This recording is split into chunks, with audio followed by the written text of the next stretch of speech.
Sí fue un momento muy triste, profesionalmente, y de impotencia. Porque sabes que ver a los niños y a las mujeres llorando y gritando, creo que es lo que más me ha perturbado en esta situación. Después vienen obviamente las imágenes que vimos todos en redes sociales, pero imagínate tú, un niño que va a ver a su héroe, a su jugador favorito, y no importa de qué equipo, pero va con esa ilusión. También esa ilusión, Anay, de que los papás a lo mejor no tienen para comer en la semana y para llevar a sus hijos hacen un sacrificio. Ahí fue cuando se me derrumbó la primera parte. Me acuerdo que yo gritaba y gritaba no de gritar en voz alta, pero gritaba de qué sigue, qué protocolo seguimos, pero tú estuviste ahí y ya las dimensiones eran enormes. Veías cómo aficionados traían butacas, hieleras, cables, artefactos que dices, ¿de dónde carajos salieron? Fue un día que, te digo, he trabajado en terapia porque sí es como un duelo que nunca pensamos vivir varios. Y lo primero que veo es el hijo de un compañero de transmisión, que el niño está muy asombrado, y lo primero que le dice a mi compañero es: papá, a nosotros también nos van a pegar, ¿verdad? Y entonces este vato como que se quita los audífonos, como que dice, a la fregada la transmisión, y no, a ver, o sea, tranquilo, no pasa nada. Nosotros, o sea, trató de mantener, obviamente él pues, impactado, porque pues, todos estábamos así como de qué está pasando, pero él también estaba como de, no, a ver, hijo, relájate, no te preocupes, todo va a estar bien. Esa es la primera. Y la segunda es un directivo es alguien que trabaja en el interior del equipo, que obviamente no se puede decir el nombre, pero que lo primero que, o sea, bueno, yo salgo del palco para tratar de ver qué había, y lo primero que le digo, oye, ¿qué onda? ¿Qué pasó? Y empezó a decir, yo les dije que no lo hicieran, yo les dije que no. Les dije que no vendieran los boletos en Guadalajara. Yo les dije que no. Entonces fue como, obviamente ya no me detuve, él ya tampoco se detuvo, se fue. Pero creo que fueron las dos cosas más impactantes que a mí desde ese punto me tocó ver, ¿no? Sí, sabíamos que era un partido importante en cuestión de aficiones y que sí existe pues este tema de riesgo, pero creo que nunca nadie lo dimensionó a qué grado iba a llegar esta rivalidad de aficiones.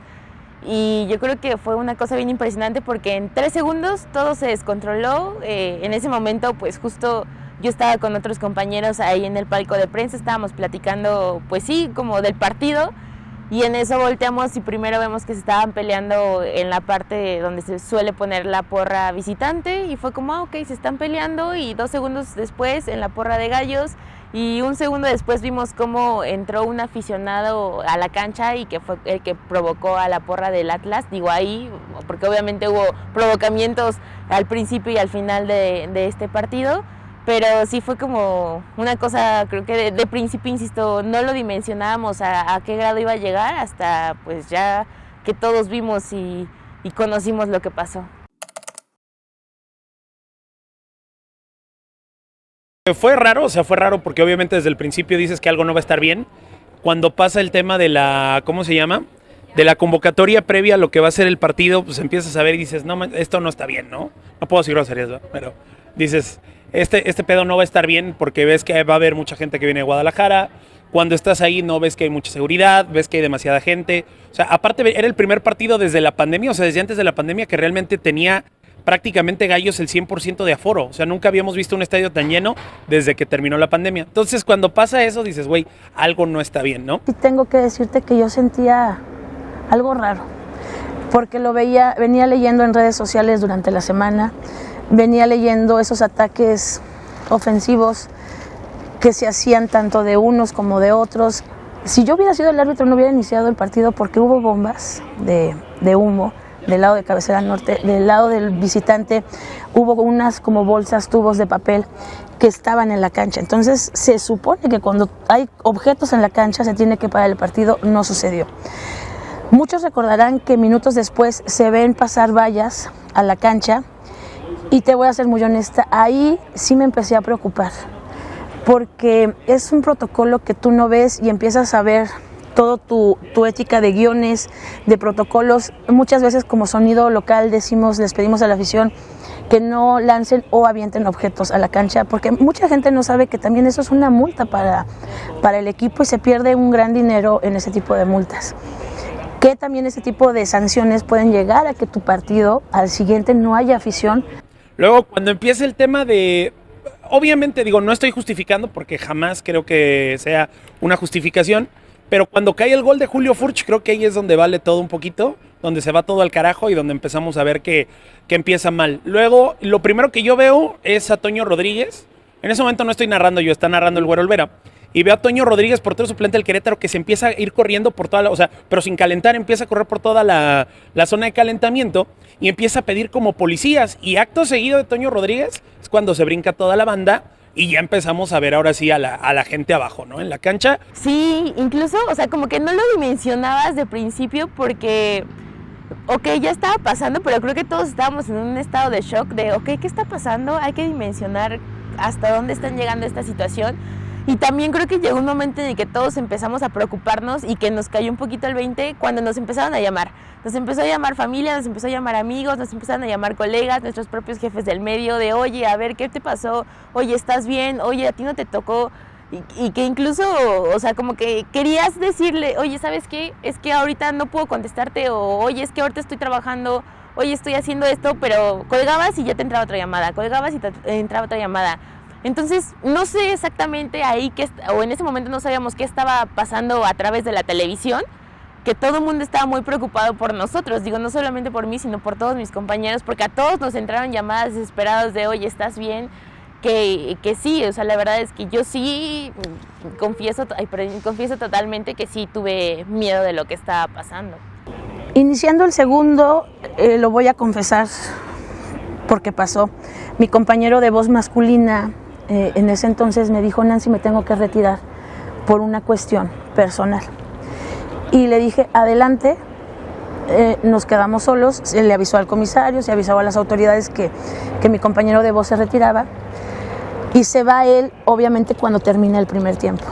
Y yo me imaginé que iba a cantar los goles o de gallo, los cambios de los dos equipos, de todo el protocolo.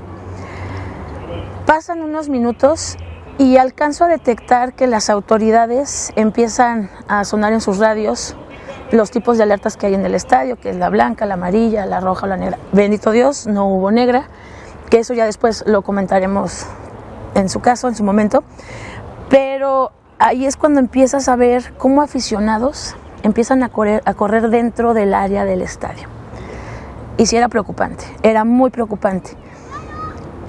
Y en un abrir y cerrar de ojos, empiezo el protocolo diciendo, querida afición, te recordamos que hay niños, gente de la tercera edad y mujeres. Afición, te recordamos, me acuerdo que lo dije 3 veces. Y terminando de decir eso, vemos mucha gente en la cancha. También te puedo decir que vimos a estos personajes, a estos chicos que decían que estaban muertos. Por respeto, no tomé videos, no tomé fotos, pero los vi desnudos, los vi madreados. Me entró la duda de saber si todavía tenían sus signos vitales, pero los veías con los paramédicos, los veías con el suero, entonces eso te daba tranquilidad. Al salir del estadio y ver que decían los medios y las redes sociales específicamente que había 17 muertos, 50 muertos, sí me cuestioné, porque yo recuerdo haber caminado el estadio después de, ¿no? Y no recuerdo, yo recuerdo que había uno que sí me preocupaba mucho, que fue el chico que cayó a la fosa, porque sí me tocó ver cuando cayó, sí me tocó ver todo el proceso cuando la ambulancia entra a la cancha y esa inquietud de saber qué está pasando. Y te voy a mencionar a una chica que ojalá algún día la puedas entrevistar, que se llama La Chona. La Chona es un paramédico irreal. El día que la conocí en el centro de mando como paramédica, al pendiente de la afición, de lo que necesitan, de estar con los primeros auxilios, que si ya se desmayaron, que si ya la hidratación. Y ese día recuerdo perfecto que le pidió a sus jefes, déjenme salir del centro de mando para ir a ayudar a la gente. Cuando volteé, me dice: Nancy, todo va a estar bien. Se sube su uniforme y me enseña el escudo de gallos blancos tatuado. Entonces, imagínate el valor que para mí tuvo sus palabras y verla salir del palco para ir a ayudar a los niños, a las mujeres, a la gente que la necesitaba. Pero ver que debajo de su uniforme traía tatuado el escudo de gallos blancos.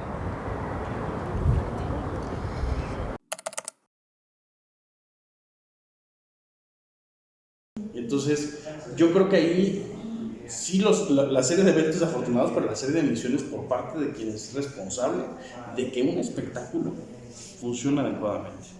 Y luego viene la otra parte, es decir, la gente que se metió, que buscó pelearse. ¿Quiénes los que hayan sido, de un lado o de otro, también son responsables de lo que pasó y que se desbordó? Y que a todas luces es absolutamente reprobable, independientemente de la pasión, de que eres aficionado, de que sí se envuelven una serie de cuestiones que están ahí y que se mezclan a esa hora o en ese momento, pero también tienes que ser consciente de que socialmente hay una serie de situaciones que se pueden desbordar. Y no fueron responsables, ni de un lado ni de otro. Y que yo creo que a la fecha no han asumido responsabilidad de lo que pasó. Y yo no digo que salgan con la tontería de vamos a pedir una disculpa pública y nos vamos a juntar y una... No, es asumir responsabilidad que ahí pasó algo que perjudicó no solo al aficionado, no solo a la empresa, no solo al club, sino a todo el mundo. A todo el mundo. Pasé por muchas etapas de dolor. La primera, este ataque en redes sociales de gente que no te conoce, pero más triste de gente que sí te conoce. Gente que en tus redes sociales te comentaba en tus fotos con tu playera de tu equipo y te decían: ahí están tus pinches gallos, ahí está tu pinche afición, pinche equipo culero. Y dices: ¿qué necesidad tengo yo? Y te puedo decir que no fui la única. Te puedo decir de fuente muy cercana que futbolistas, esposas de futbolistas, familiares de futbolistas, de la directiva, todos recibieron ataques en redes sociales. Si estamos viendo que vivimos violencia en una cancha, ¿qué necesidad de transportar eso a las redes sociales?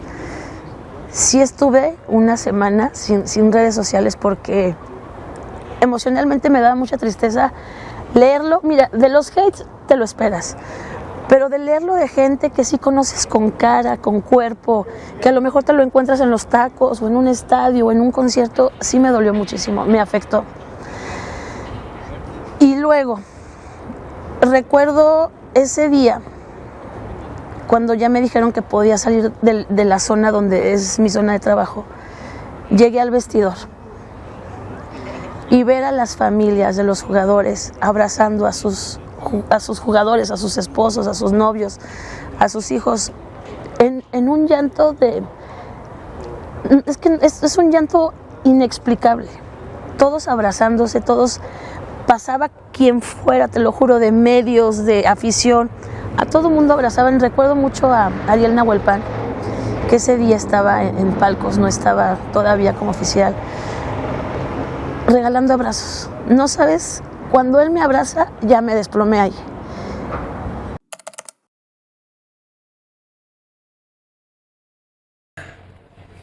Yo no creo que el fútbol... Es que yo no creo que el fútbol tenga un tema... No tendría que poner un alto porque el fútbol no es el problema. El problema es la gente que va. O sea, el problema es la gente que se agarra una bandera. Esto es muy fácil. Si yo solamente justifico la violencia si le hacen a algún familiar o algún amigo. Pues es quizás la única manera. Pero es lo más estúpido pelearte por fútbol. No sé, y a lo mejor lo que te conteste no es políticamente correcto. Pero yo no diría que sea el 100% responsabilidad de las barras. Porque las barras, a ver, han sido señaladas y seguirán siendo señaladas. por toda la vida, como los causantes de la violencia, del alejamiento del aficionado de las tribunas, como causantes de prácticamente todos los males que se viven arriba de la cancha, en la tribuna.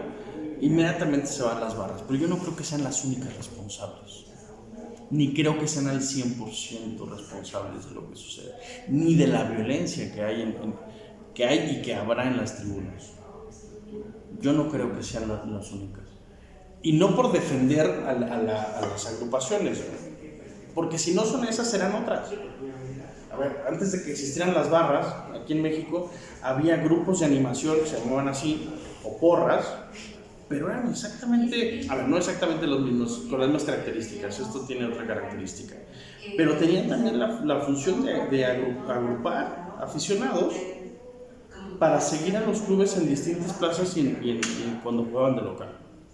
Aquí había varias, yo me acuerdo de hace más de 20 años, incluso en el sonido local las anunciaban y aplaudían, o sea, eso siempre ha habido, ese tipo de agrupaciones, no con esas características, pero siempre ha habido. Y se bloqueaban, sí, también había bloques. Hay historias de hace siglos de los siglos, broncas entre aficionados. Nada, o sea, no. ¿Por qué? Porque acaba de pasar en Monterrey, acaba de pasar con el América, que los acaban de vetar. En Toluca, en Metepec, casi matan a una persona los del León, o sea, casi matan a una persona y se supone que venimos del 5M. Entonces, no creo que vaya a cambiar. Sí creo que tendría que haber algo, igual regresando a la otra pregunta y pensándolo ahorita de bote pronto, tratar de evitar los grupos de animación, creo que en algún momento sería bueno, o sea, yo sé que se pierde mucho, pero bueno, pues es una u otra, ¿no? O sea, ¿quieres seguridad o quieres el grupo de animación? No siempre pueden andar bien y no es de aquí de Querétaro, es de la plaza que nos digan. Regularmente hay un problema, no tendría que ser así, pero pasa. A ver, ahí sí creo que hay dos cuestiones que hay que poner muy claras. No necesariamente el ser fanático te obliga a ser violento. Son dos cosas completamente distintas. Y lo que sucedió ese día no tiene relación con un fanatismo o ser seguidor de una barra o de un club.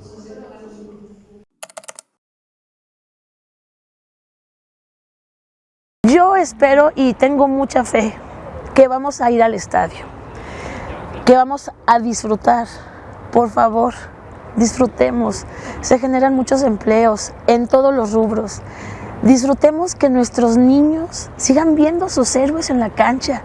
Disfrutemos llevar a nuestros abuelos, porque de verdad sé muchas historias de abuelitos que lo único que desean es que llegue un partido para poder convivir con sus nietos o con sus hijos.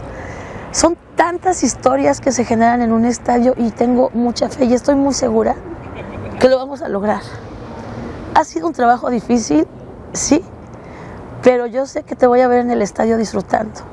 Si perdemos, mira, ya estamos acostumbrados a perder, ya estamos acostumbrados a traer este color, pero vienen muchos equipos, vienen tus Águilas, vienen tus Tuzos, vienen tus Chivas, vienen, infinidad, y sabemos que en Querétaro tenemos afición para todos. Entonces, lo que yo deseo y que sea en todos los estadios, poder ir con tu playera y apoyar a tu equipo.